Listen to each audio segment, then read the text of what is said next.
यहाँ जमा हैं, इस केस पे उनकी नज़र है, ख़ानदान के साथ खड़े हैं। सबसे पहली बात जो मैं रखना चाहूँगा आपके सामने वो ये है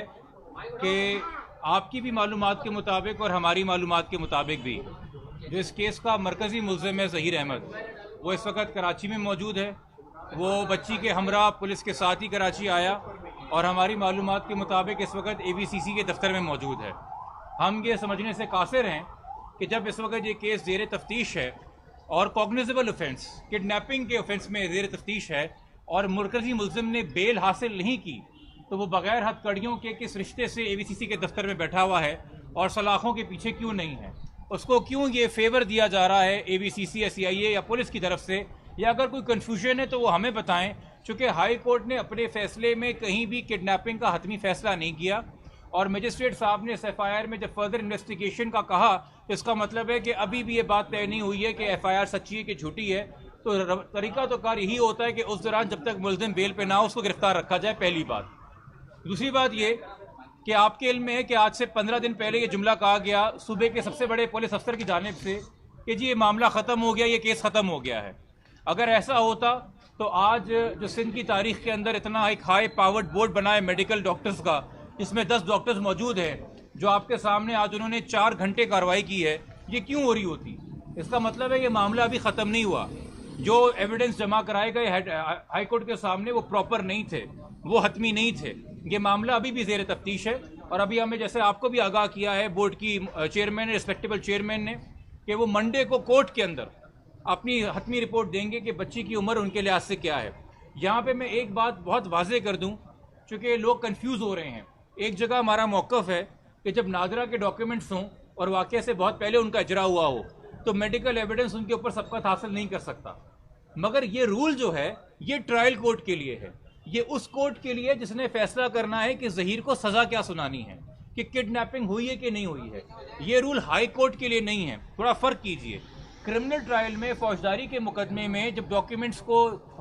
फरोला जाता है और उनको जांचा जाता है तो वहाँ पे नादरा के डॉक्यूमेंट्स को तरजीह दी जाती है मेडिकल एविडेंस के ऊपर।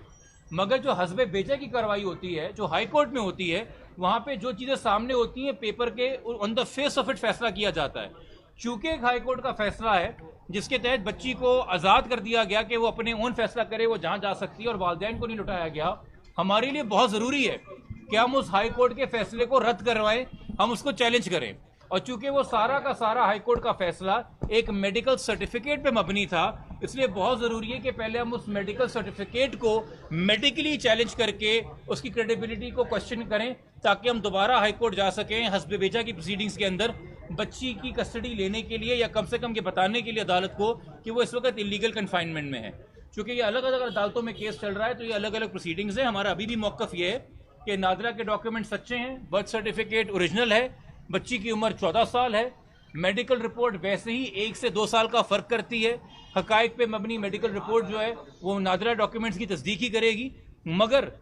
ट्रायल के अंदर नादरा के डॉक्यूमेंट्स ही देखे जाएंगे। बट चूँकि हमने हाई कोर्ट दोबारा रुजू करना है, बच्ची की जो आज़ादी के हवाले से ऑर्डर था उसको चैलेंज करना है, तो ज़रूरी है कि जो एज सर्टिफिकेट हाई कोर्ट के सामने था उसको हम चैलेंज करें। जो आज आपके सामने मेडिकल बोर्ड हुआ है वो उसी के हवाले से हुआ और हमें उम्मीद है कि मंडे को जो है जो हतमी रिपोर्ट आएगी वो हक और सच पे मबनी होगी और जो मौक़िफ़ है वालिदैन का वो उसकी तायीद करेगी। अच्छा सर, ये बताया आज ज़रा आपसे नहीं मिली है, हमने भी उनसे कहा, क्या वजह क्यों नहीं मिली? देखिए, अगेन ये सवाल वालिदैन से इस वक्त करने का नहीं है, प्लीज़ अंडरस्टैंड कीजिए। बच्ची इस वक्त आज पुलिस कस्टडी में मजिस्ट्रेट साहब के ऑर्डर के तहत आई थी कि उसको मेडिकल बोर्ड के आगे प्रोड्यूस करना है। अदरवाइज जो हाई कोर्ट का अपना ऑर्डर है कि वो एट लिबर्टी है, वो जहां जाना चाहे जा सकती है, वो अपनी जगह फिलहाल इन प्लेस है। उस हद तक उसको मेडिकल बोर्ड के आगे प्रोड्यूस किया गया है और अब वापस उसको मजिस्ट्रेट साहब को आगाह कर देंगे कि हमने अपना काम पूरा कर दिया। आज ये वालिदैन से मुलाकात के लिए ये चीज़ नहीं थी, ना कोर्ट के ऐसे कोई अहकामात थे कि ऐसी कोई चीज़ की जाए, इसलिए हमने भी अपनी तरफ से कोई जिद नहीं की,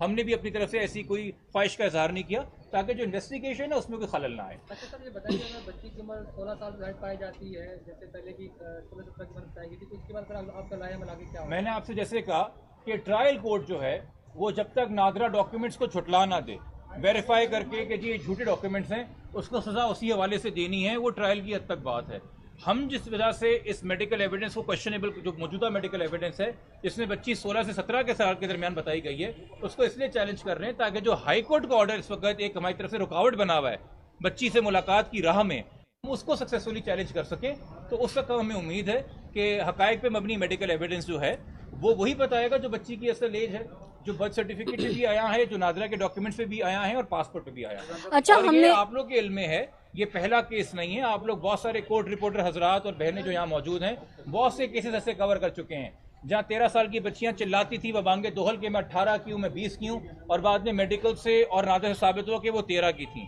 तो बच्चियां इन हालात में किन खदशात का शिकार होती हैं, किस खौफ का शिकार होती हैं, या किस तरह से उनकी जहन कशी की होती है,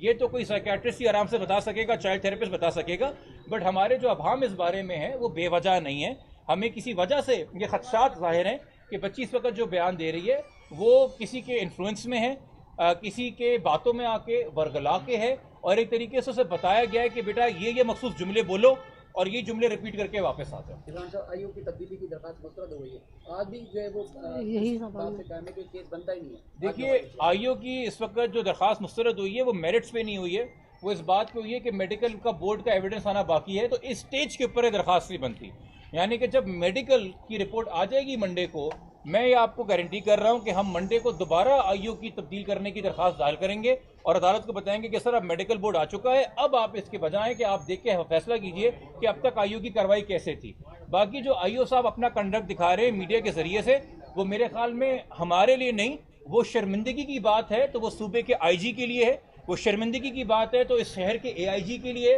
वो शर्मिंदगी की बात है तो पूरी की पुलिस सिंध पुलिस के लिए है कि एक आईओ ज़ेर तफ्तीश मामले के ऊपर बार बार हतमी राय मीडिया के सामने देता है। ये गुलाम नबी मेमन साहब को इसकी तकलीफ होनी चाहिए, जावेद ओडो साहब को इसकी तकलीफ होनी चाहिए, डीआईजी करीम साहब को इसकी तकलीफ होनी चाहिए, हमें नहीं तकलीफ होनी चाहिए। ये पुलिस के ऊपर सवालिया निशान है। Thank you.